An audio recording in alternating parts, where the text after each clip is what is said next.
Start. Go ahead and start.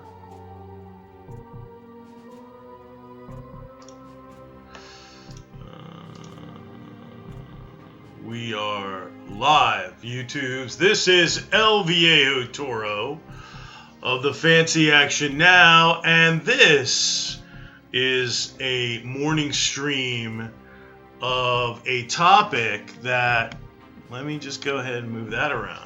A topic that I actually came to pass very soon after I made a video about it. So I'm not going to call it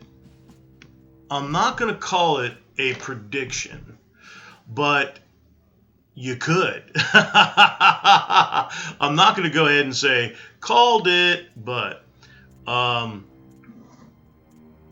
Quittering was recently banned on Twitter, and the reason for the banning, and to be honest, I really think it was a lot of what has gone on recently. Now, you can call it an excuse.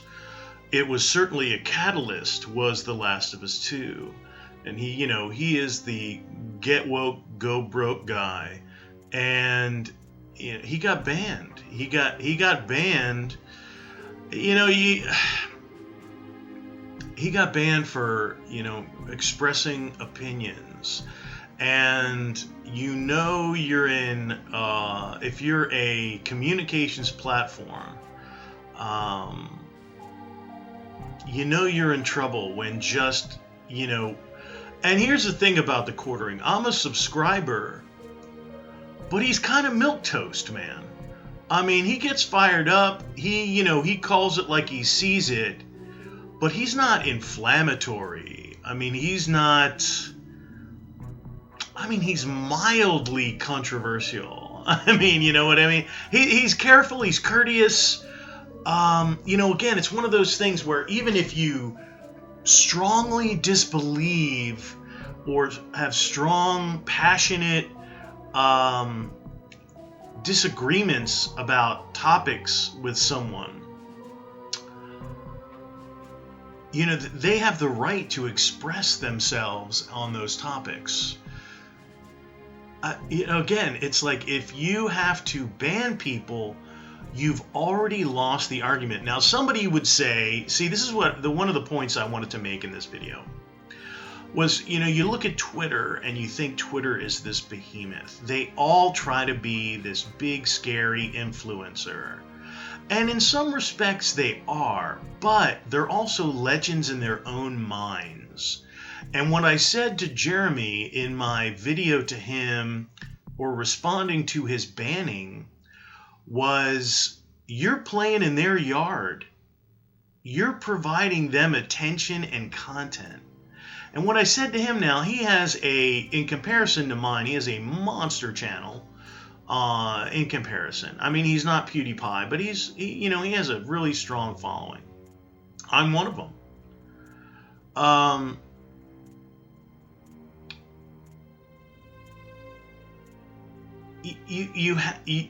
What I told him was, I would not patronize them because I know what they get up to. And I don't care if it's the biggest dog on the block, because if you censor and you discriminate against people just on opinion, again, we're not talking about race, we're not talking about anything else. We're just talking about, hey, this is my opinion. And again, Jeremy sometimes gets spicy and does some hot takes on some topics, but he's not inflammatory. He's not he doesn't insult people. He doesn't go after people that haven't necessarily earned a little commentary. Okay, if you act the fool and you're in the public square, you're going to get some heat, baby. Okay, but it's all in terms of how you deliver that heat. Are you delivering it in a community where you respect an individual? You might not agree with them, but you respect them as a person. You're not threatening them. You're not being inflammatory. You're not defaming them. You're saying, hey, you showed your ass on this particular topic, bro. You showed your ass.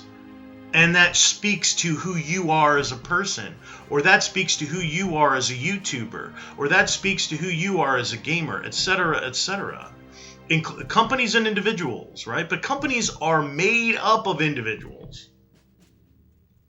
So Twitter is it's almost like a psychological experiment. And as he's recently come out, it actually creates depression. People have killed themselves over being attacked on Twitter or things being said on Twitter. Can you imagine ending your life because of one or even a multitude of individuals telling you something negative about yourself? Can you imagine that? Can you imagine taking yourself so seriously on a platform that doesn't make money? You have to ask yourself, if they are not fluid, if they are not operating in the black, and how long has it been out? A decade or more? 20 years? What is it? How old is Twitter? I have no idea. It's junk. It's always been junk. And I have never patronized it. With a great deal of, I've even had people say, hey, you want to grow your channel, you should be posting, you should open a Twitter, you should post on Twitter. You should open a Facebook, you should post on Facebook. No, I won't do it. I don't care if it'll grow the channel. That doesn't matter to me. I mean, it's important to me. I think I have another video that's coming up after this one about Smash JT responding to one of his videos about why you fail. And he says, like, a lot of people say, I just do it for enjoyment. I don't care if I succeed. And he says that's disingenuous, because if you're on there and you're doing it, you definitely want to succeed. I think a lot of people become successful that just started it for fun. But when you see growth, yay, you're like, yay, it's part of it. I don't know if it's all of it. But that being said, that's another video. That being said, I am not going to patronize Twitter. First of all, I don't trust the fact that they don't make money and they persist. Why do you persist in a free marketplace? See, if you really let the market, if you really let the invisible hand of the market take care of things, it will. But it's manipulated, it's maintained, it's kept up because it actually creates harm. Like, again, Twitter creates depression. Twitter creates low self-esteem. Twitter creates the need for you to have, it's addictive. It creates a dopamine fixation. Like, oh, I got a good tweet. Oh, I got a good tweet. Oh. And then what happens is when you get bad tweets, you get the reverse effect on your mood, on your person, on your self-esteem.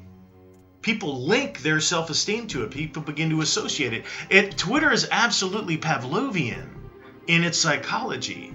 And I have never, ever, Twitter is a dumpster fire. It doesn't make money. It's not profitable. It creates depression. It creates dissension among people. I mean, really, half the time when I see things from Twitter, it's just people lighting other people up about how stupid they are. Regardless, sometimes it's absolutely correct and I agree with it. But the funny thing is that you used to be able to keep your opinions a little closer to the vest and operate in a culture. Like, you might be, you might have certain feelings about politics, religion, social topics, or whatever. And they might not be mainstream. In fact, they might be the way you feel, but it might not be palpable for a lot of people. And that is all disgorged onto Twitter. I don't want to know that much about people that aren't in my life directly. One of the things that's the big draw about Twitter is, I can talk directly to a celebrity. I don't want to talk directly to a celebrity, okay? Again, it's a self-esteem thing. Is your self-esteem so low that somebody else, every celebrity that you know, every famous person that you've ever admired is just a person. You know that expression, don't meet your heroes? That expression defines Twitter. Don't meet your heroes. If you admire somebody for the music they make, that's not who they are as a total person. Do you understand? I mean, if you watch a celebrity or an actor in a movie that impressed you or really hit you on a gut level, it is writers, directors, and actors that put this amalgam together, multiple influences going on there that you're really having your infatuation with. Maybe it's the way they look. They pick these people to look a certain way to evoke a response, and hopefully they act well enough so that it's believable. Okay? But they're just people. And in many ways, they're shallow, they're narcissistic. Yes, it's a stereotype, but there's a reason for that. Okay? There's a reason that those people that are constantly getting attention have problems when that tide recedes. And it always recedes. Like, you spend some time as the most famous person in the world. You have heads of state calling your phone, inviting you to, these events and in your honor. And I mean, it's just like, if you're a celebrity, a celebrated person, people want you around. And I mean, again, but eventually you'll fall out of vogue. And it happens to YouTubers. YouTubers rise up on one thing or the other. Look at Mundane Matt. He came up on Gamergate, and now the guy can't even barely get 1,000 views with 100,000 subscribers. The guy's got 100,000 subscribers, and he can barely get 1,000 views on a video. Okay, but when Gamergate was going on, he was huge. Same thing with Twitter. It's like, it's a wannabe celebrity platform. I want to hobnob with celebrities. I want to feel like I'm in their circle. I want to talk to them. If I say something to them and they respond to me, it's like, ooh, okay. And you get the same thing on YouTube. Like, there's times where there's YouTubers that I admire, and sometimes they'll actually ping my channel. Johnny Millennium, Happy Console Gamers, pinged my channel. He's one of my subscribers, one of my first subscribers. Smash JT, I did a video responding to him, and he responded to me. He said he really liked my response. Wow, yay. But don't let that define you. And what Twitter does is it walks you down that road of dependency. Is it a good medium to connect with your user base? Yeah. You know why? Because a lot of people have it. But it is a dumpster fire, and you are working what I told Quittering in my video originally. I didn't tell him. I just opinionated about it. Is that just like on YouTube, just like on Twitter, just like on Facebook, they're private companies. You are an independent contractor. You're an independent contractor, and if they don't like you or what you have to say, you're gone, and they'll take all of your content because they own it. They own your channel. You're renting it. You're leasing it. As long as you provide content that helps them to generate revenue, they're fine with you. But if you piss off the wrong person, Stefan Molyneux is a perfect example. The most milquetoast, philosophical, gentle guy on YouTube. And they didn't even give him a warning. They just yanked him off the platform because he went and had some things, not so nice things to say about China, and actually joined the protest in Hong Kong. Here's a guy who's to be admired for his character. He walked the walk. He talked the talk. He actually went to Hong Kong in solidarity with the pro-democracy protesters, the pro-human rights protesters, to protest the impending communist occupation in violation of international law. Okay, okay. And he had some things to say about the Chinese government that they didn't quite like.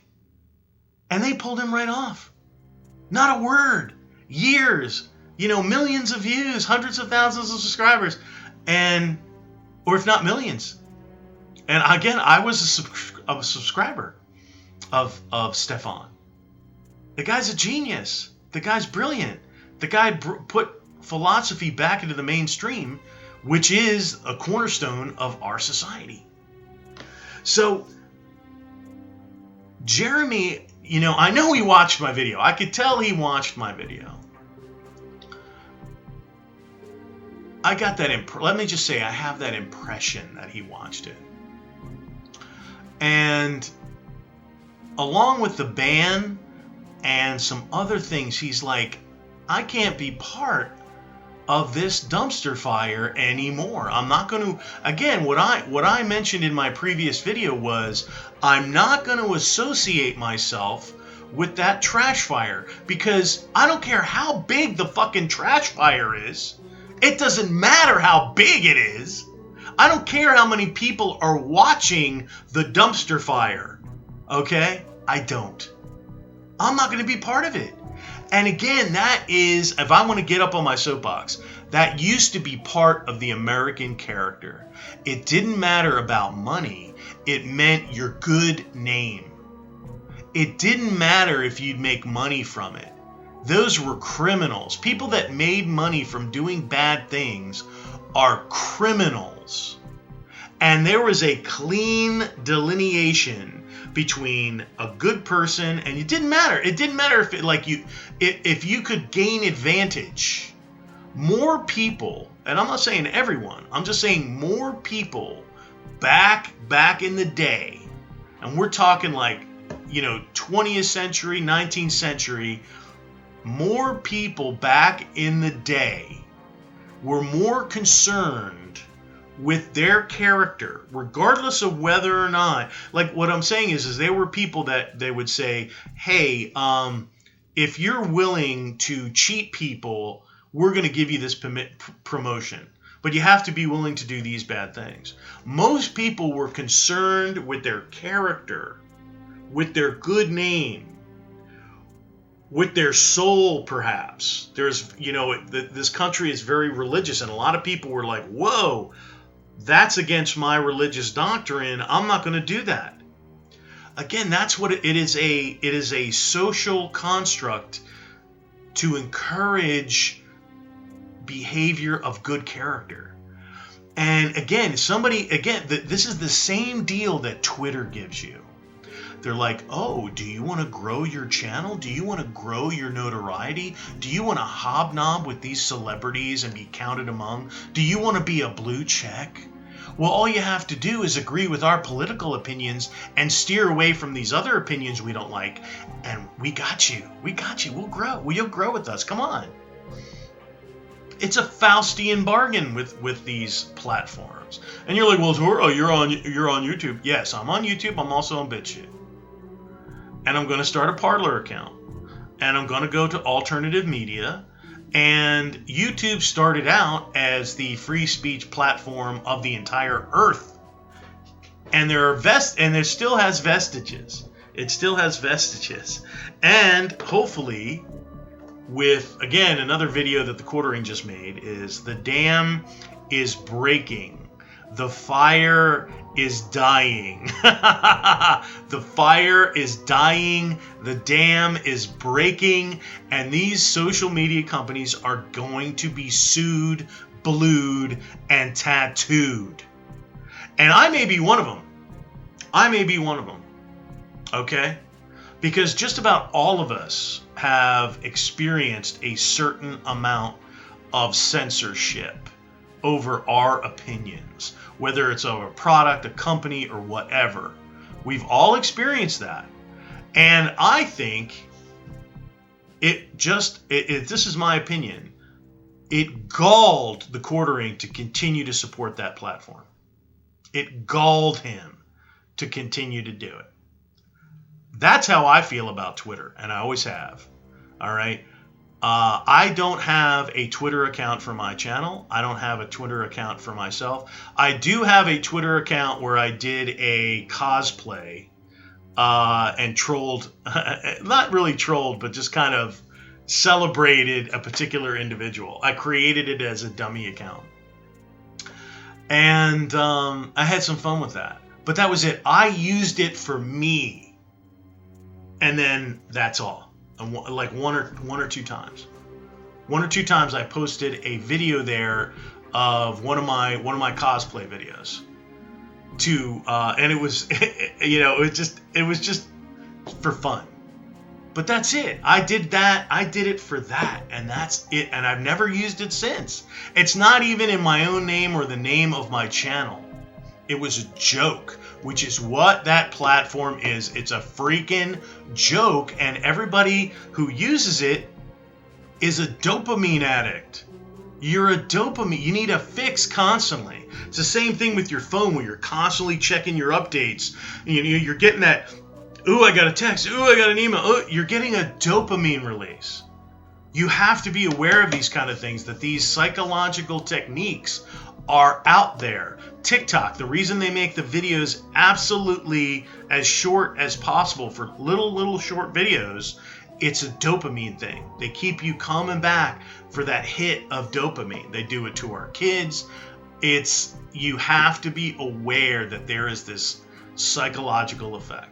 Now, if you're if you're somebody who's political and Twitter provides you the best window into individuals where you're expressing your opinions, just use it responsibly if you use it at all.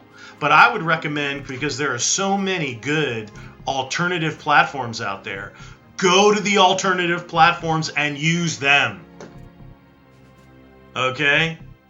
Twitter is absolutely a wrong-think ministry of information, psychological experiment. Don't be associated with it. I never will be. I will never be a routine Twitter user. And again, I don't want the attention that bad. I want to have a channel and I want to have fun in the community, and the people on my channel are awesome, and they're friends, and we share our gaming experiences and our pickups and all the rest of it, and it's just great. It's just great. It's a good, fun thing, and I have no trouble with it. Except I have the trouble with buying too many video games. Like July was a watershed. I had such fun this July. Such fun. So, all right. More videos to come. All right.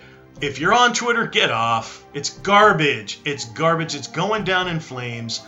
It is absolutely just I think Jeremy referred to it as just a platform of hate.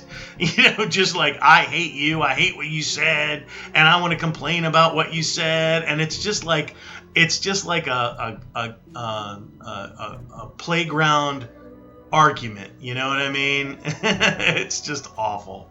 So grow up, be an adult, get off of Twitter, and go on to platforms that respect your ability and your right as an adult to have an opinion. As an adult, okay? Again, are you an adult? All right.